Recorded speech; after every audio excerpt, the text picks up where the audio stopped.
বর্তমান সরকার চায় বাংলাদেশকে একটি কল্যাণ রাষ্ট্রে পরিণত করার জন্য, যেখানে সমাজের প্রতিটি শ্রেণী, প্রতিটি মানুষ, পেশার মানুষ রাষ্ট্রীয় সেবা কমপক্ষে পাবেন।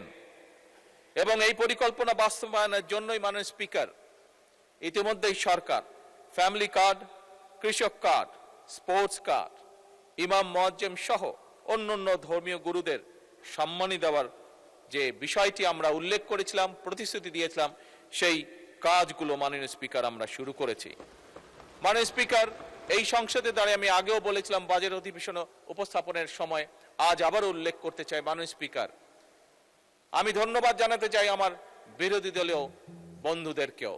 গতকাল কি একজন বিরোধী দলীয় সংসদ সদস্য, মাননীয় সংসদ সদস্য দাঁড়িয়ে জিজ্ঞেস করেছেন যে কবে তার এলাকায় ফ্যামিলি কার্ড প্রদান করা হবে। মাননীয় স্পিকার, বিএনপির এই পলিসি বা বিএনপির এই সিদ্ধান্তকে সমর্থন দেওয়ার জন্য আমি মাননীয় বিরোধী দলীয় নেতা সহ সকল বিরোধী দলীয় সংসদ সদস্যকে ধন্যবাদ জানাতে চাই।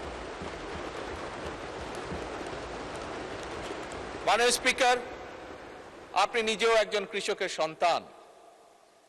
এই দেশের অধিকাংশ মানুষ, অধিকাংশ পরিবার কোনো না কোনোভাবে প্রত্যক্ষ বা পরোক্ষভাবে কৃষির সাথে জড়িত। আমার দল, বাংলাদেশ জাতীয়তাবাদী দল, বিগত নির্বাচনের আগে বাংলাদেশের মানুষের কাছে প্রতিশ্রুতি দিয়েছিল যে আমার দল যদি বাংলাদেশের মানুষের সমর্থন নিয়ে আল্লাহর রহমতে সরকার গঠনে সক্ষম হয়, আমরা তাহলে 10,000 টাকা পর্যন্ত যে সকল কৃষকের কৃষি ঋণ ছিল মাননীয় স্পিকার, আমরা সেগুলো পরিশোধ করব।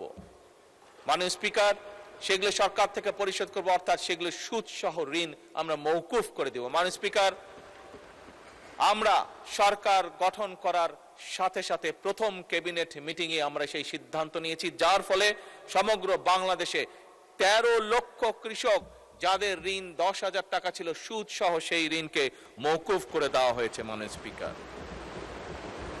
কারণ আগেই আমি বলেছি মাননীয় স্পিকার, আমাদের লক্ষ্য হচ্ছে একটি রাষ্ট্র গঠন, একটি দেশ গঠন, যেখানে আমাদের মূল লক্ষ্যই হবে জনগণ।